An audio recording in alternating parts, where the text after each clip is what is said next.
ja 6-1 Antti Pihlström. Vihdoin ja viimein se on totta.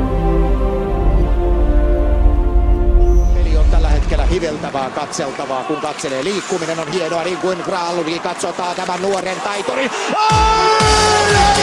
Mikä maali!